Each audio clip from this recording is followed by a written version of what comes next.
परिस्थिति रहेगी या ऑप्शंस रहेगा, आपको उन्हीं विकल्पों में से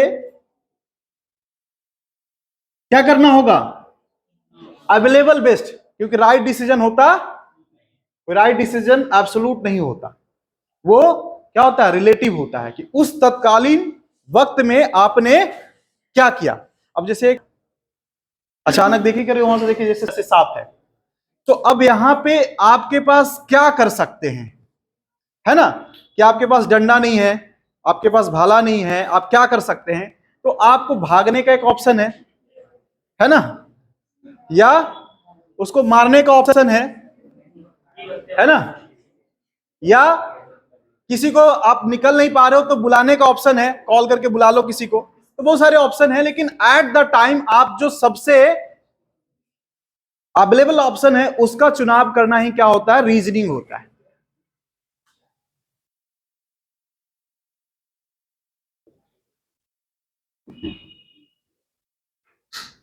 देखिए विकल्प से एक, उसमें से कंफर्टेबल निष्कर्ष पर पहुंचना और उसी के लिए चिंतन करना, सोचना समझना।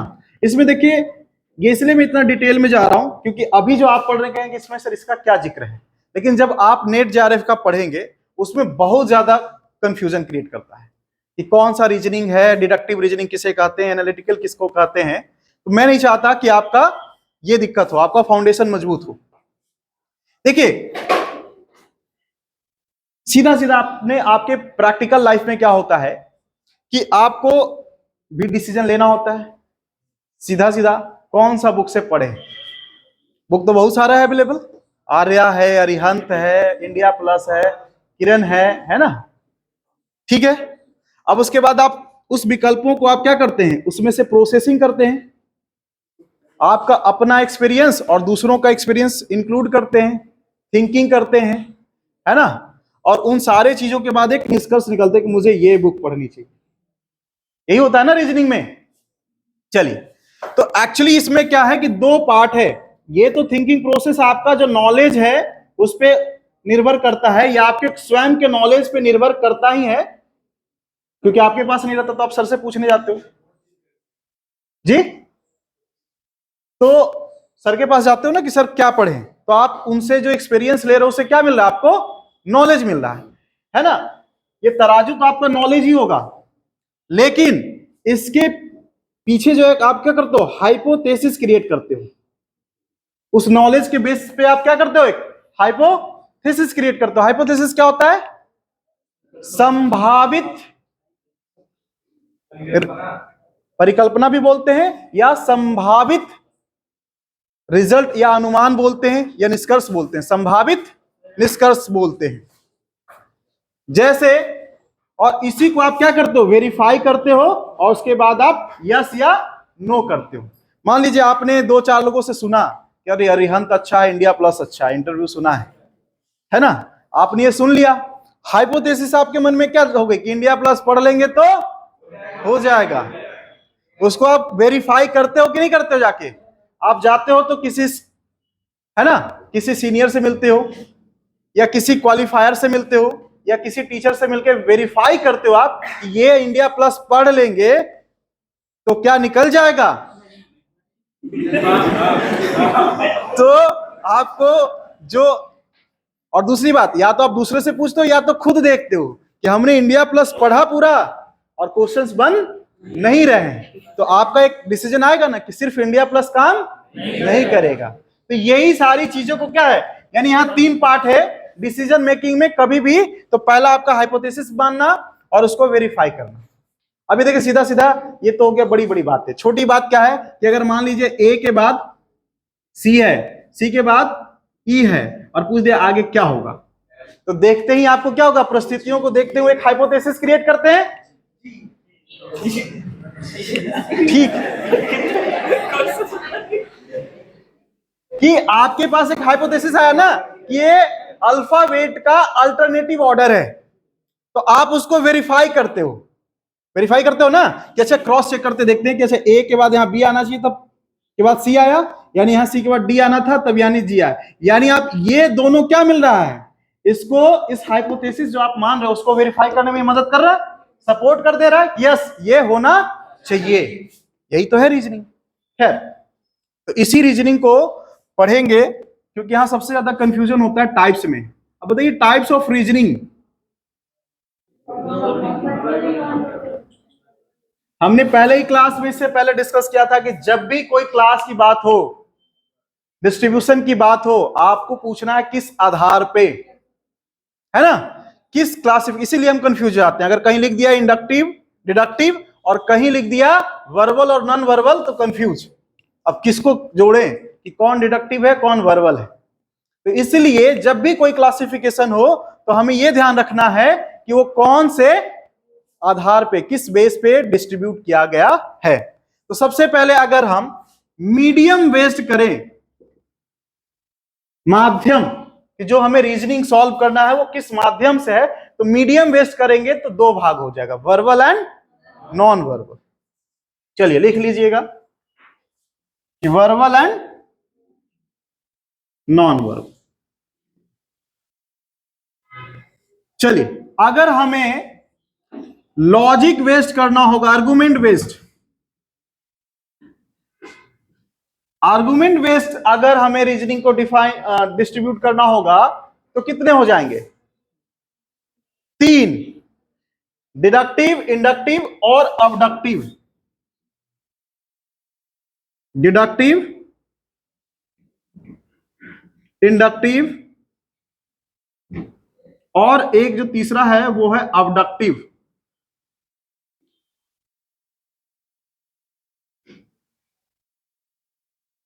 ठीक, अब इसका मतलब समझ लेते हैं।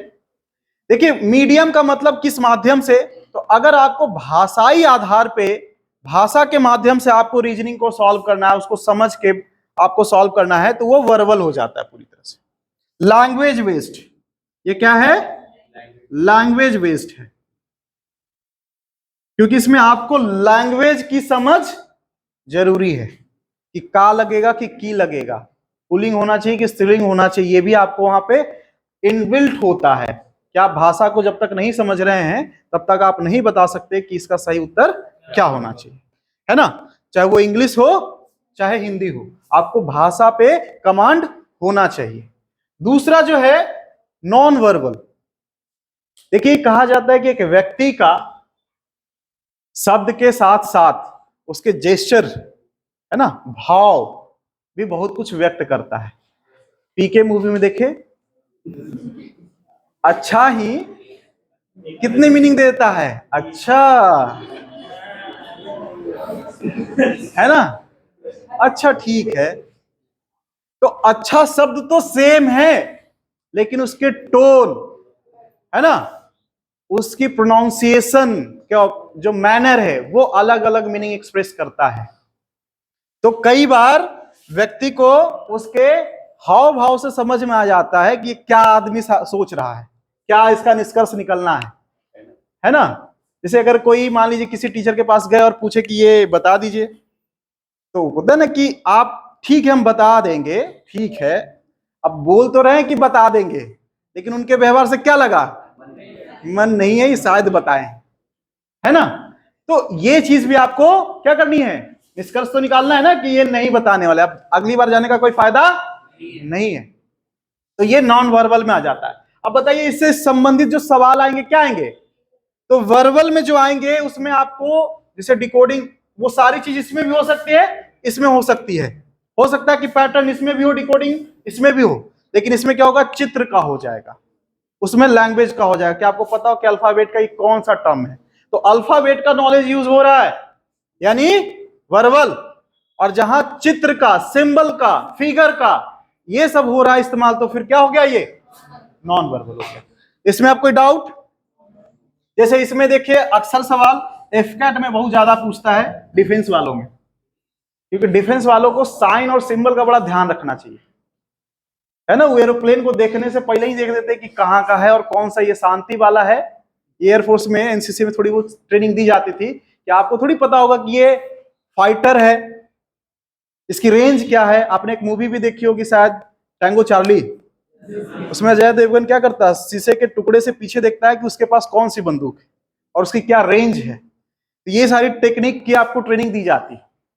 आपको जब एरोप्लेन का जो एयरफोर्स में ये थोड़ी बहुत ट्रेनिंग दी गई थी कि ये आपका जो विंग है, विंग के शेप से बता सकते हैं कि कौन सा एयरक्राफ्ट आ रहा है। ये ऐसा है कि ऐसा है कि ऐसा है। जब वो आएगा उड़ते हुए सामने से दूर से तो ऐसा दिखेगा ना उसका विंग, ऐसे ऐसे ऐसे, तो उससे आपको पता होना चाहिए। तो इसलिए वहां पे डिफेंस में ये ज्यादा पूछा जाता है इससे भी, है ना। तो इसलिए बाकी, लेकिन आपका सवाल कहां होता है, आपका इससे ज्यादा होता है ना। चलिए, तो इसमें देखिए हम लोग क्वेश्चन प्रैक्टिस करेंगे, अभी थोड़ा सा समझ रहे हैं इसका बैकग्राउंड। अब आ जाते हैं आर्गुमेंट बेस में।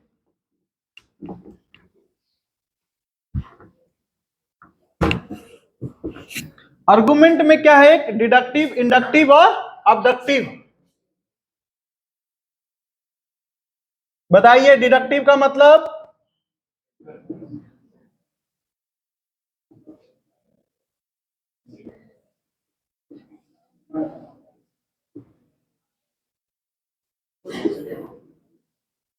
डिडक्ट का मतलब क्या होता है, कम ना। इंड्यूस का मतलब क्या होता है, थोड़ा सा हम सोचते हैं कि हमारे अंदर ऐसा इंड्यूस हो रहा है, फैल रहा है ना। तो इसी का बस मतलब है इसको, कि देखिए इसका मतलब होता है कि डिडक्ट कर रहे हैं, यानी बड़े से थ्योरी से छोटा कंक्लूजन निकाल रहे हैं। यानी इसको अगर फिगर में कहें कि बड़ी सी बातों में छोटा सा कंक्लूजन कर रहे हैं, ठीक। यानी ये हमारा कंक्लूजन हो रहा है। और इंडक्टिव का मतलब होता है कि छोटे सी बातों से हमें दो तीन छोटी छोटी बातों को जोड़ करके एक बड़ा हम हाइपोथेसिस क्रिएट करेंगे। उदाहरण के तौर पे कि डिडक्टिव में ये कि जितने बीए फाइनल वाले है ना, B A final students C U T prepare करने के, सीयूटी एग्जाम के लिए क्या है, डेडिकेटेड है, यानी पूरे बीए फाइनल की बात की गई। और बोल दें कि आपका क्या नाम है, आकाश बीए फाइनल स्टूडेंट है, तो इससे कंक्लूजन क्या हो जाएगा कि आकाश भी सीयूटी के लिए क्या है, सिंसियर है ना। नहीं, सिंसियरिटी की बात हो रही है ना, वहां की बात हो रही है। तो ये किस तरीके का हो गया, डिडक्टिव, एक बड़े से थ्योरी से कि भाई बीए फाइनल पूरा बड़ा है, अब बीए फाइनल में एक ये भी आते हैं आकाश, तो आकाश क्या है, वो भी सिंसियर है। तो ये कंक्लूजन आपका डिडक्टिव मोड में आ गया। चलिए अब इंडक्टिव का एग्जांपल देते हैं। इधर से बताइए कोई आप कौन से क्लास में हैं, B6 सेमेस्टर में ना, ये डिपार्टमेंट में है। चलिए आप सिक्स डिपार्टमेंट में। चलिए मैं ऐसा इसलिए कर रहा था कि मान लीजिए BHU के फाइनल ईयर वाले और एक जो मेन कैंपस के हैं और एक MMB के हैं, ठीक है। तो मेन कैंपस वाले स्टूडेंट्स भाई मान के चल रहे कि यहाँ आके पढ़ रहे हैं, MMB के स्टूडेंट्स यहाँ के पढ़ रहे हैं, तो क्या हम इसका एक कंक्लूजन बना सकते हैं कि पूरा बनारस के स्टूडेंट यहाँ के पढ़ रहे हैं? नहीं। ऐसा हो भी सकता है, नहीं भी हो सकता। इसलिए इंडक्टिव रीजनिंग जो है ज्यादा श्योर नहीं होता है ना। कभी कभी इसमें हम लोग मार खा जाते हैं। कैसे कि हमें ये ड्रेस अच्छा लग रहा है, उसको भी अच्छा लग रहा है, यानी उसको भी अच्छा लगना चाहिए, लेकिन ऐसा होता है ना कभी कभी। तो ये वाली जो रीजनिंग है थोड़ा ज्यादा आपको हेल्प नहीं कर पाती, लेकिन फिर भी कहीं कहीं हेल्प कर देती है। कि मान लीजिए अगर किसी की निंदा हो रही है ना, उसकी निंदा हुई, उसे बुरा लगा, मेरी निंदा हुई, मुझे बुरा लगा, तो उसको अगर हम बुरा कहेंगे तो उसे भी निंदा होगा, मतलब बुरा लगेगा। तो ये हमें थोड़ा बहुत कहीं काम करता भी है, कहीं नहीं भी काम करता है, इसलिए इसका बहुत ज्यादा यूज नहीं करते। और सेम अबडक्टिव तो और ज्यादा है कि ये भाई अलग है, रिलेशन का एक अनुमान टाइप का हो जाता है, इसलिए इसको भी हम अनुमान के लिए कह सकते हैं कि अच्छा यहाँ पे मान लीजिए कोई एक पार्टिकुलर लड़का होगा जो यहाँ नहीं है, तो हम कह सकते हैं यहाँ अगर वो नहीं आया है इसका मतलब वो बीमार होगा इसलिए नहीं आया है, लेकिन ऐसा थोड़ी है, बाहर भी घूम रहा होगा। ठीक है, खैर समझ गए। चलिए देखिए, आप जब नेट जेआरएफ का पढ़ेंगे तो सबसे ज्यादा आपको डिडक्टिव रीजनिंग पढ़नी है, और उसको मैं अभी बस थोड़ा सा इंट्रोडक्शन बता दे रहा हूं, ज्यादा बताऊंगा नहीं तो अभी कंफ्यूज हो जाएंगे आप लोग कि डिडक्टिव रीजनिंग जो है फर्दर 3 भागों में डिवाइड होती है, जिसको हम सिलोगिज्म कहते हैं, है ना, और एक मॉडुलस टोन्स बोलते हैं, मॉडुलस टोन्स, बस नाम लिख लीजिएगा या ध्यान रखिएगा ताकि आप जब पढ़ेंगे तो इसको ध्यान में रखें कि हाँ एक बार ऐसी डिस्कशन हुई थी नेट जेआरएफ में। बाकी आपको ज्यादा पढ़ना नहीं है, यहां पे आप कंफ्यूज ही होंगे बस। एक मोड्स है, मोड्स पोन्स, और दूसरा है मोड्स टोलेंस। देखिए एक एक बस एग्जांपल देते हैं, और सिलोगिज्म में भी 3 होता है,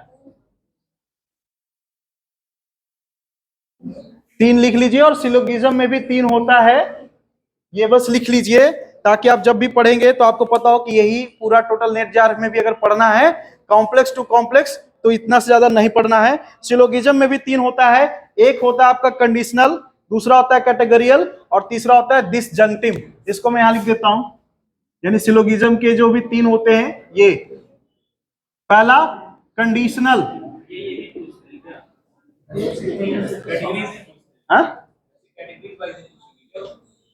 नेट जेआरएफ में नहीं, ये कैटेगरीज वाइज पूछता नहीं है, लेकिन सवाल आपको बनाते समय ध्यान रखना होता है कि कौन सा है, ये कैटेगरियल है कि डिसजंक्टिव है, उसके सबके बनाने के अलग अलग तरीके होते हैं।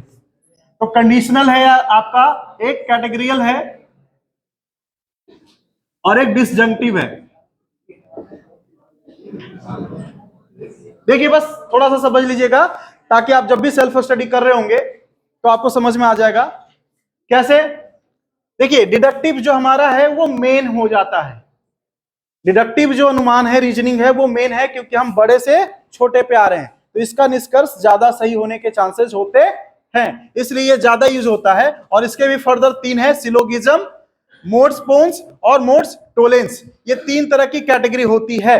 इसमें सिलोगिज्म को ज्यादा आपको नेट जेआरएफ में पूछता है, ये भी 3 प्रकार के होते हैं, कंडीशनल, कैटेगरियल और डिसजंक्टिव। इसमें आपको क्या होता है, 2 स्टेटमेंट यानी जिसको हम प्रीमाइस बोलते हैं और एक कंक्लूजन होता है। तो जैसे आपका पहला जब कंडीशनल होता है कि अगर ये ए बी है, बी सी है, तो फिर बताइए ए और सी होगा कि नहीं, इसमें आपको चेक करने के लिए पूछा जाता है। कैटेगरियल में भी है अलग अलग, तो आप बस नाम लिख लीजिए, नेट जेआरएफ की जब क्लास चलेगी तो उसमें डिटेल प्रैक्टिस के साथ पढ़ेंगे, बस नाम लिख लीजिए, अभी पढ़ने का कोई मतलब नहीं है। अभी आपको बस ये जानिए कि आपको सवाल कैसे बनाना है और किन किन सवाल को आपको ध्यान में रखना है, नाम बस लिख लीजिए।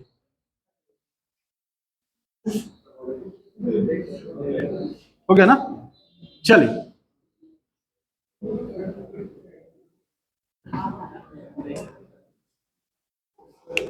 अभी जो हम सीयूटी के लिए पढ़ रहे हैं हमें वो बस क्वेश्चन बेस्ड पढ़ना है कि क्वेश्चन में कैसा पूछा गया और कैसे कैसे चीजों को पढ़ते हैं। तो इससे सबसे पहला हम आ जाते हैं रिलेशन बेस्ड।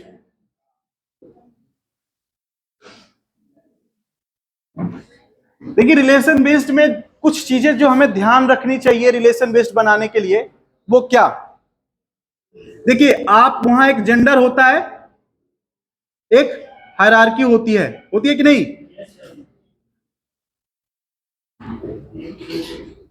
जेंडर और एक हायरार्की यही होती है ना उसमें, ये उसका भाई, ये उसका, ये सारी चीजें रहती है। इसका बनाने के लिए आपको जेंडर को आप प्लस माइनस में भी दिखा सकते हैं, जेंडर को प्लस माइनस में, नहीं तो ये जो सीधा सीधा है ना ये वाला, ये भी कर सकते हैं, लेकिन आपके लिए इजी हो सकता है, किसी को भी मान सकते हैं प्लस माइनस। ठीक है जी?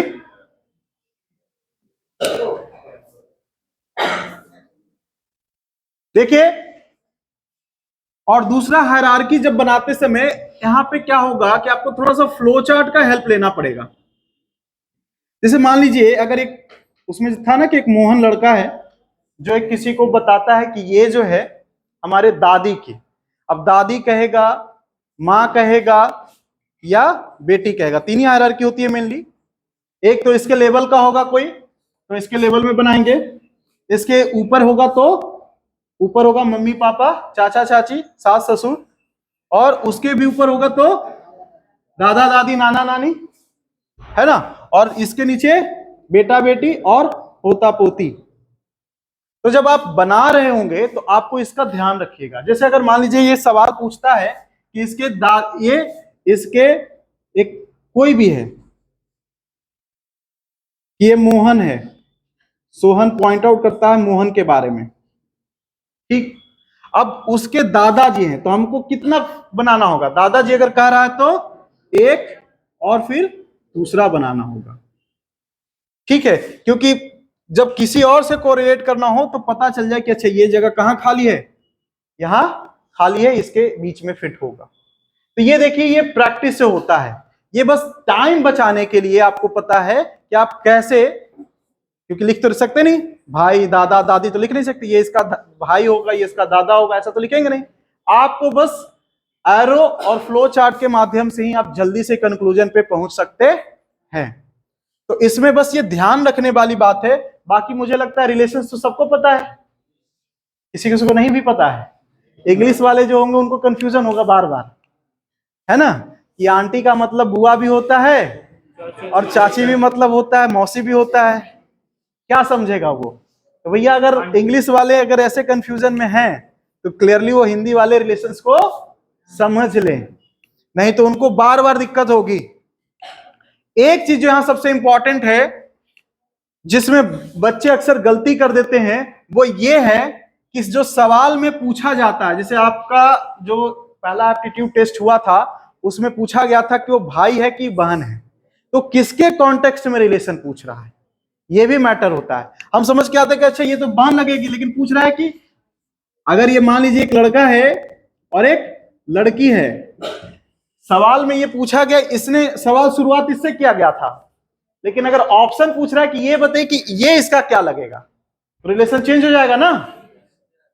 इसके लिए तो ये भाई क्या था, इसके लिए ये भाई था, है ना, इसके लिए ये भाई था, लेकिन इसके लिए फिर ये रिलेशन क्या हो जाएगा, बहन। तो हम ऑप्शन में भाई लगाएंगे कि बहन, ये ध्यान देना होगा। ये इंपॉर्टेंट है कि आप सवाल बनाना एक तरफ और आंसर क्या पूछ रहा है उसके अनुसार ऑप्शंस में टिक लगाना एक तरफ। नहीं तो क्या होता है, जल्दी जल्दी बनाते हैं, फिर लगता है अच्छा भाई आ रहा है, टिक कर दो, पता चला अरे यहाँ तो पूछा है। और हुआ भी था कई लोगों के साथ, ऐसा मैंने देखा था कि ऐसा कई लोगों के साथ हुआ भी था कि उन्होंने सोचा कि अरे ये तो भाई होगा या बहन होगा, बहन होगी, मार दो टिक।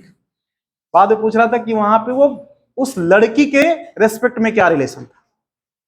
तो ये तीन चीजें जो है इंपॉर्टेंट है इस पे। अब इसके लिए भाई प्रैक्टिस करनी पड़ेगी। क्या करना पड़ेगा? और कोई इसका तोड़ नहीं है। इसके लिए आपको बस यही है कि रिलेशंस को आपको पता होना चाहिए बेसिक, और आप रिलेशन से संबंधित आज जो है ग्रुप में 4-5 क्वेश्चंस भेज दिए जाएंगे अलग अलग लेवल के, आप उसको करके देखिए। मुझे नहीं लगता इसमें कोई और मैथमेटिकल या ऐसा फॉर्मूला है जिसको आपको बताना चाहिए, ठीक है। चलिए अब आ जाते हैं हम लोग थोड़ा डायरेक्शन बेसिस पे। उसमें जो बेसिक कॉन्सेप्ट जी, क्वेश्चन पे वही तो हमने कहा कि देखिए हमारे पास टाइम कम है। अच्छा तो यही होता कि हम डेली जो पढ़ाते कॉन्सेप्ट 5 क्वेश्चन करवाते, लेकिन हमें क्या है कि 7 ही दिन है ना, तो हम इसका इस्तेमाल करेंगे। ग्रुप बना है ना, आपको क्वेश्चंस भेजेंगे, आप करिएगा, जिस क्वेश्चंस में डाउट होगा अगले दिन डिस्कस होगा, ठीक है। मुझे लगता है कि जो कुछ कॉम्प्लेक्स क्वेश्चंस होंगे उस पर डिस्कशन होना चाहिए। बाकी एक एक छोटे छोटे एग्जाम्पल्स, इतने छोटे बच्चे थोड़ी हैं कि आपको नई बार सिखाया जा रहा है कि ऐसे बच्चे बनाया जाता है, ऐसा तो है नहीं। चलिए डायरेक्शन बेस्ड देखिए ध्यान क्या क्या रखना होता है डायरेक्शन बेस्ड में। डायरेक्शन बेस्ड में पहली चीज जो ध्यान रखनी होती है कि डायरेक्शन हम ऑन द नोटबुक का ध्यान रखें, ना कि ऑन द रियलिस्टिक। हम लोग ऐसा इधर पूरब है इधर पश्चिम, पहले तो यही कंफ्यूज हो जाते हैं एग्जाम हॉल में, कैसे इधर पूरब है कि इधर, इसी में टाइम चला जाता है कंफर्म करने में। डायरेक्शन आपको रियलिस्टिक नहीं लेना है, आपके नोटबुक के अनुसार लेना है। और नोटबुक में डायरेक्शन हमेशा कैसे होता है, ऊपर नॉर्थ, नीचे साउथ, ईस्ट वेस्ट। तो कोई कंफ्यूजन अगर कभी भी हो तुरंत नोटबुक पे क्या करिए, अपना डायरेक्शन बना लीजिए और उसके आधार पे आप देखिए कि डायग्राम आप किधर खींच रहे हो। जैसे एक सवाल है, चलिए अभी सवाल एक पढ़ दीजिए, एक सवाल है इसमें, पढ़िए वो सवाल जो 2022 का क्वेश्चन है ना, पढ़िए उस सवाल को बना के देखते हैं। 2022 का है क्वेश्चन, चलिए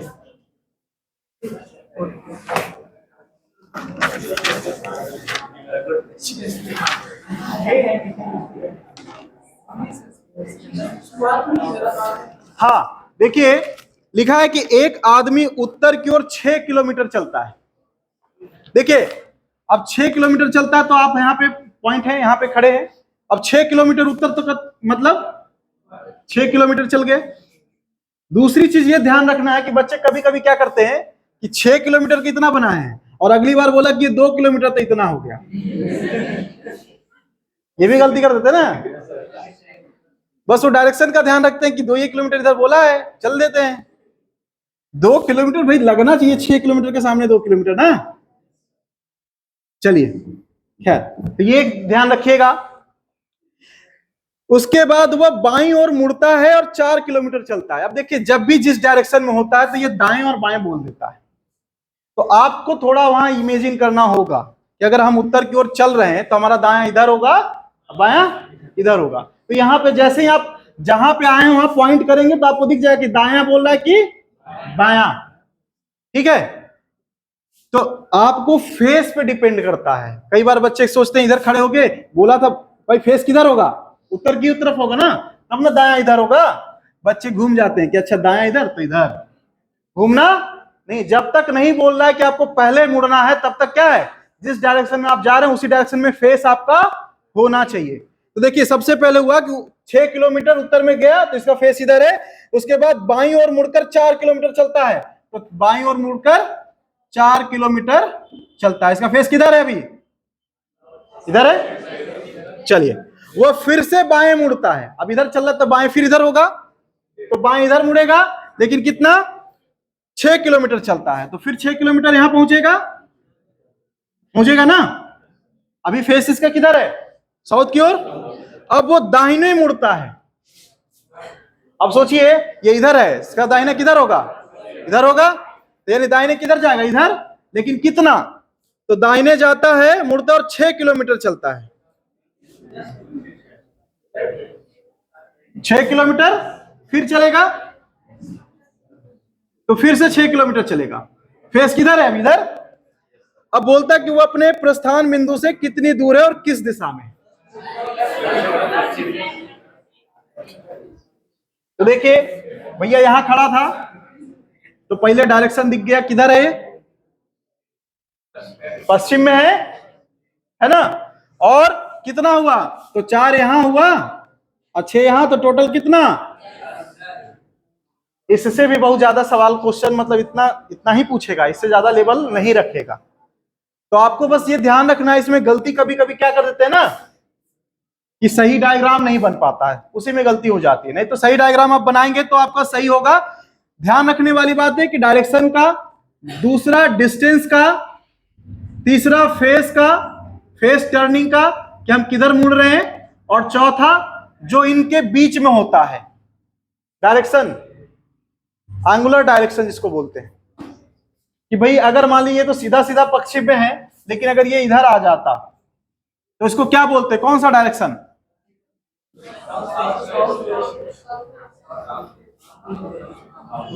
ये साउथ, ये वेस्ट, ये नॉर्थ, ये ईस्ट। अगर इधर है कोई, इधर है कोई, इधर है कोई, तो क्या बोलेंगे? North, west, south, west, north, east और साउथ ईस्ट। इसमें कोई गलती नहीं होनी चाहिए। चलिए, तो देखिए इस तरीके के जो सवाल है, इसमें एक जो बहुत अगर ज्यादा पूछ देता है तो आपसे पूछ देता है डिस्टेंस, डिस्प्लेसमेंट, बहुत डिस्टेंस पूछ देता है, डिस्प्लेसमेंट, या कोई फिगर पूछ रहा है, जैसे आपसे ये पूछ देगा कि किस डिस्प्लेसमेंट है, विस्थापन कितना हुआ, डिस्प्लेसमेंट, डिस्टेंस नहीं पूछेगा।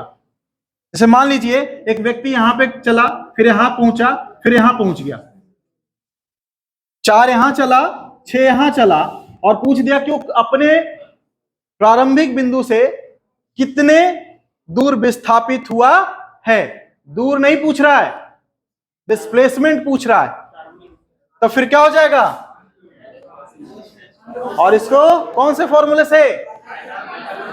पाइथागोरस थ्योरम से, कि हाइपोटेनस बराबर under root base square plus perpendicular square. ठीक है, यही कॉन्सेप्ट अगर बहुत ज्यादा किया तो, नहीं तो इतना ज्यादा आपसे नहीं पूछेगा। ठीक है,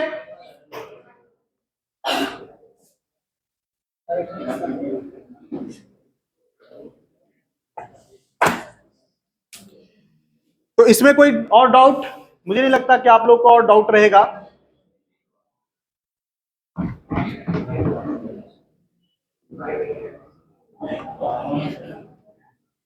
देखिए एक सवाल आप कह रहे थे, तो वो जो सवाल है, देखिए राम ने अशोक से कहा, देखिए अब ये सवाल है, हम मान लीजिए राम बना लेते हैं और एक अशोक है, अशोक से कहा, राम और अशोक, अशोक से कहा कि उसके सामने खड़ी महिला की एक पोती है। अब देखिए ये दोनों बातें कर रहे हैं, हम बैकग्राउंड पे किसको लेके आ जाते हैं? एक महिला, ठीक है, उसके सामने खड़ी महिला की एक पोती है। भाई ये महिला की पोती है, तो बेटी तो गायब होगा, उसके बाद होगा ना पोती, बेटा के बाद तब आएगा बेटा, बहू के बाद पोती है, तो ये पोती है। ठीक, पोती है, जो मेरे भाई की इकलौती बेटी है, जो मेरे भाई की इकलौती बेटी है। अब देखिए ये राम का भाई, राम का भाई, राम का भाई क्या होगा? और उसकी क्या है? इकलौती बेटी है, यानी इसकी इकलौती बेटी ये है। समझ में आ रहा है? कहां फ्रेम उठ के आएगा? यहां फ्रेम उठ के आएगा ना। अगर आप इसको उठा लेंगे तो ये दोनों भाई क्या हो गया? ये और ये। भाई ये कौन है? आपका राम है ना। और ये भाई का नाम नहीं मालूम, लेकिन भाई की ये बेटी है, इकलौती बेटी है ना, और वो पोती है इस महिला की। तो भाई ये भाई का बेटी है, तो भाई यानी ये भी इसकी मां हुई। समझ में आ रहा है ना? फ्रेम को उठा के रखना है बस। तो उस महिला का राम से क्या संबंध है? महिला का, यानी अब महिला का राम से, इस राम से क्या संबंध है? हाँ,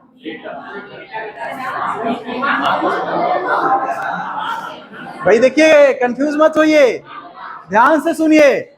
मां का पूछा है, मां का, उस महिला का, यानी उस महिला का पूछ रहा है। ध्यान दीजिए, यानी ये जो डायरेक्शन शुरू हो रहा है, रिलेशन किससे?